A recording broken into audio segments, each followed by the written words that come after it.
It is Beaver Creek's winter culinary weekend, and it's happening right here today at Beaver Creek. And joining me from E&J Gallo Winery is Kristen Short. How you doing? I'm doing well, Tracy. Thank you. Yeah. So have you been having fun so far for the culinary weekend? I have absorbed the entire weekend so far. I went out and went skiing for the very first time yesterday. Oh, we have a first timer here. How'd it go? It was good. I fell a couple times, but that's to be determined, and I'm standing up and going back at it today. Well, and then you're like, when you fall and you ski, like we all talk about the carnage that happens on the mountain. Every time you like finish skiing, you're like, I did this, I did that, over a glass of wine, and that's what you specialize in at E&J Gallo. It is, yes. We are the largest family-owned and operated winery. I don't think that people understand the magnitude of our portfolio. We had a wonderful dinner last night up at Saddle Ridge. Wines from Italy all the way to California, four-course meal. The chefs were fantastic. It was a great evening. Okay, wait, I hear there was some dancing, Kristen. Did you get up there and two-step it down, Colorado style? I had a little fun. I had my cowboy boots on. Yeah, it was a good time. And now you're ready to get back on the slopes today? I'm going to endure the pain just a little bit. Is the pain in your head, or do you mean the pains from skiing? Maybe both.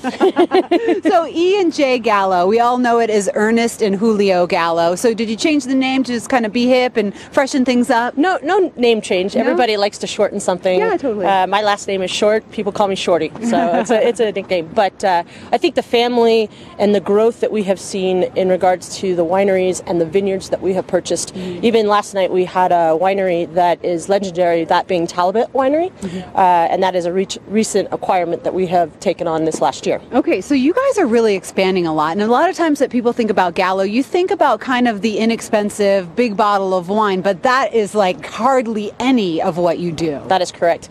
Our new luxury portfolio has expanded over into Italy. Things like Allegrini and Parapan Suave, which were actually two of the wines showcased last night. We got to dip into J Vineyards, which is also another one that we have acquired. And then we have some of the long legendary ones being William Hill Winery right out of Silverado Trail. Are you going to be pouring tonight at the Grand Tasting? I am.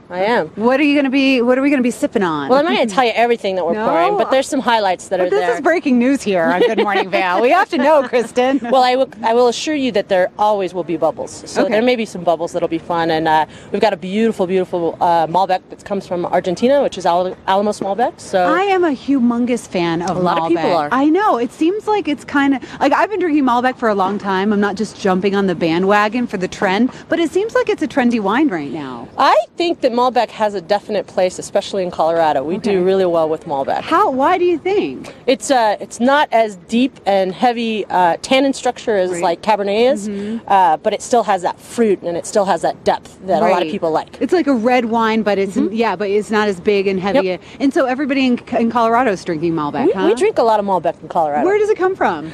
It can come from a lot of different places. We don't grow Malbec as well in California, but we grow Malbec really well in Argentina and in Chile. Yeah. Okay, what else do Coloradans drink from E&J Gallo? Coloradans drink everything. Period. So, which is good. That's just which the is end good. of the interview. Right. Yeah. But Coloradans drink, in regards to wine category, we still see a tremendous amount of Chardonnay in the United States. Period. It is still the #1 varietal that is sold in restaurants. Believe it or not. Now, what did you think? It was too early to bring samples or something? It's never too early, but I do need to try and get back out there. No, she's thinking Saddle Ridge last night. I don't want to sample quite yet. Well, Kristen, thanks for coming in today. We'll see you at the Grand Tasting tonight. She will be pouring some Gallo, some bubbles. I'll definitely be stopping by there.